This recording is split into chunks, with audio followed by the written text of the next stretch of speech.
Hello，大家好，歡迎收睇翠月地產嘅 channel，我係 Tilly。今日咧帶大家嚟到中山嘅坦洲啦。咁我身後咧呢邊就係朗詩新城嘅呢個售樓部啦。相信好多香港人都知道呢個樓盤啦。咁網絡上邊對佢嘅評價都有好有唔好啦。咁今日我哋就過嚟一探究竟先。咁我哋先介紹下呢個項目啦。首先佢佔地咧有562畝嘅，咁都係幾大噶啦。咁佢入邊咧大部分都係89平方到109平嘅呢個平方啦。呢個3房2衛同埋4房嘅單位都係有嘅。咁總共咧係有成6000戶嘅。咁佢入邊嘅綠化率咧都幾高下噶，都有成35%啦。咁佢分開咗5期嚟開發嘅。咁我哋今日咧就會睇下佢入邊嘅樣板間噶啦。咁我哋睇下佢有咩吸引點先。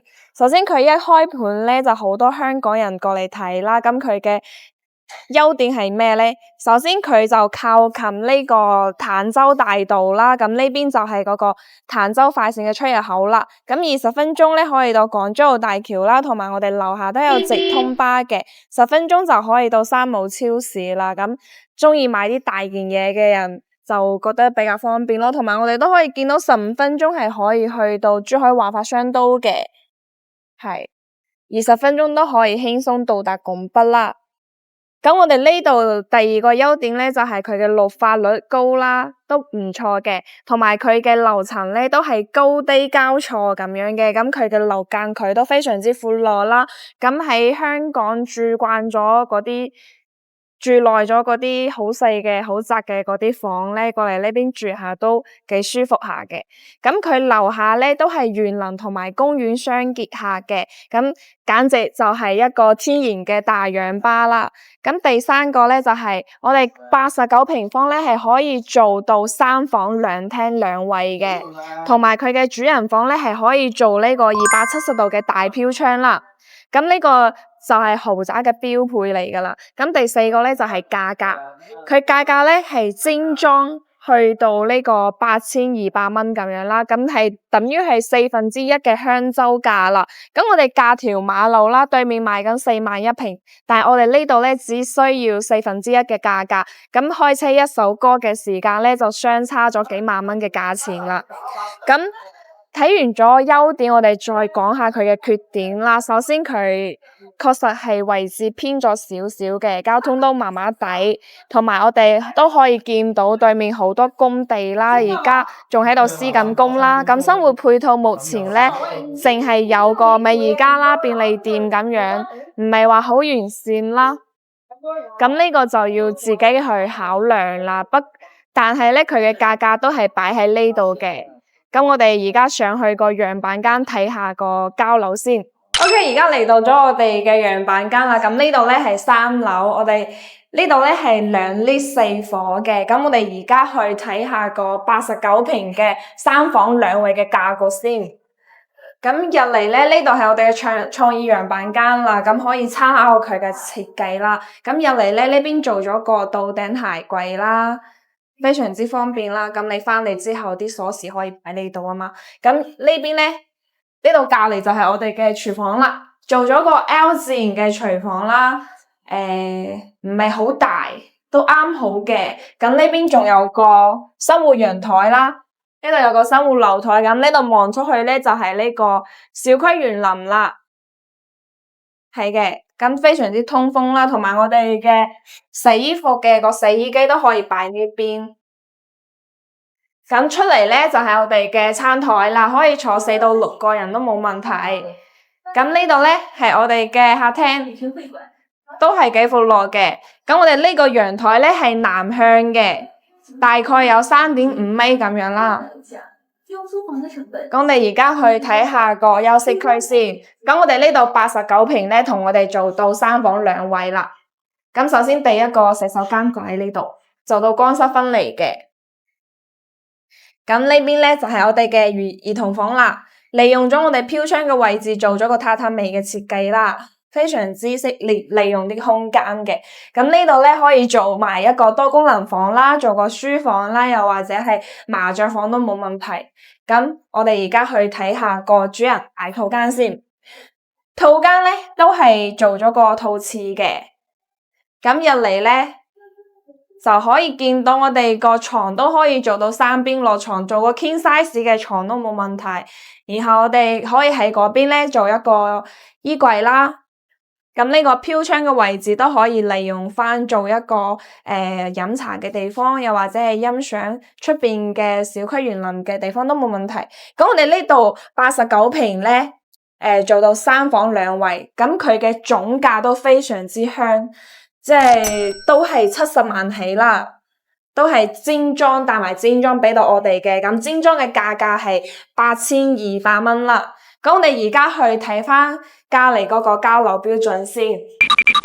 咁呢度就係交樓標準啦。咁而家你所見到嘅都係送到俾你噶，同埋我哋呢度好似呢個電子密碼鎖啦，都係3合一嘅，同埋呢度個面板啦，都係做好晒俾到我哋嘅。咁呢度咧同啱個格局都差唔多啦，都係一樣嘅。都係入嚟呢邊就係我哋嘅廚房啦，只不過佢嘅方向唔一樣啦，都係做到呢個 L 字形嘅，同埋呢啲3件套都係送到俾我哋噶啦。咁呢度咧就係個水池啦，都係做得啱好嘅，可以一邊放水果啦，一邊放蔬菜都冇問題嘅。咁呢邊就係我哋嘅生活陽台啦。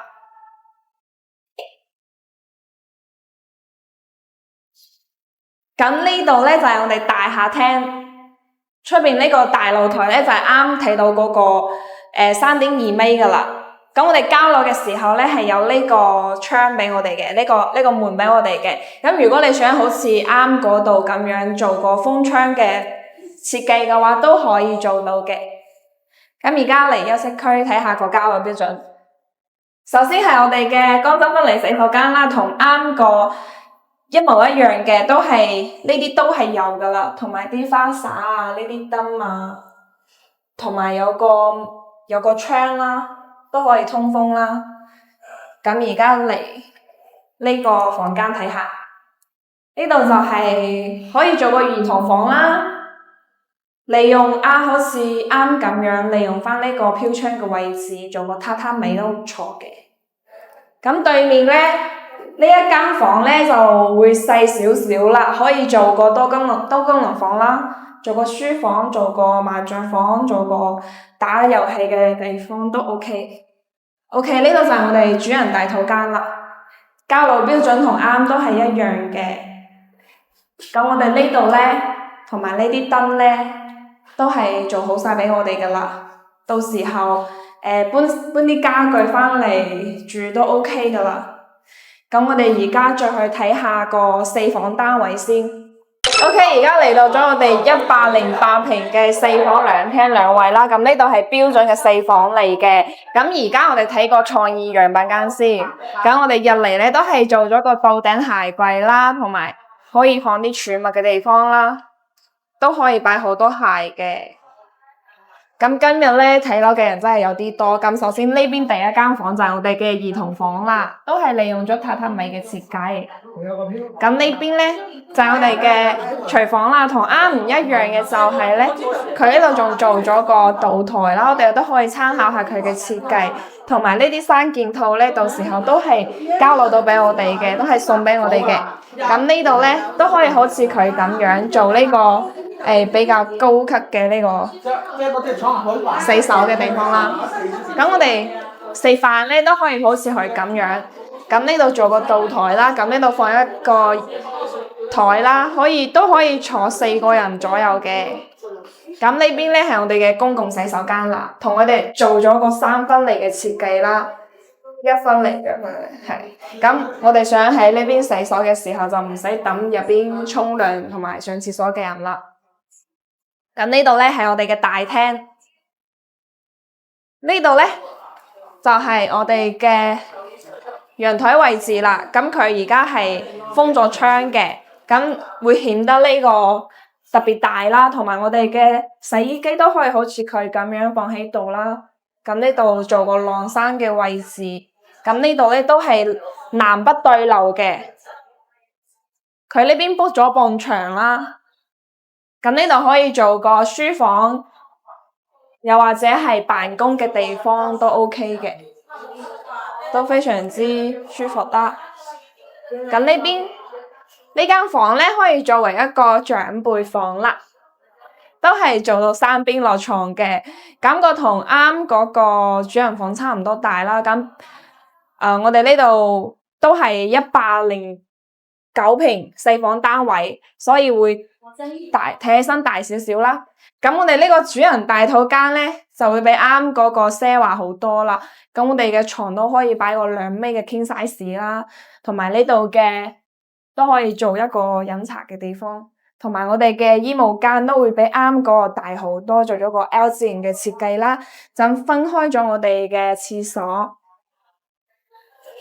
咁我哋呢個主人大套間咧，真係幾舒服嘅，都好大。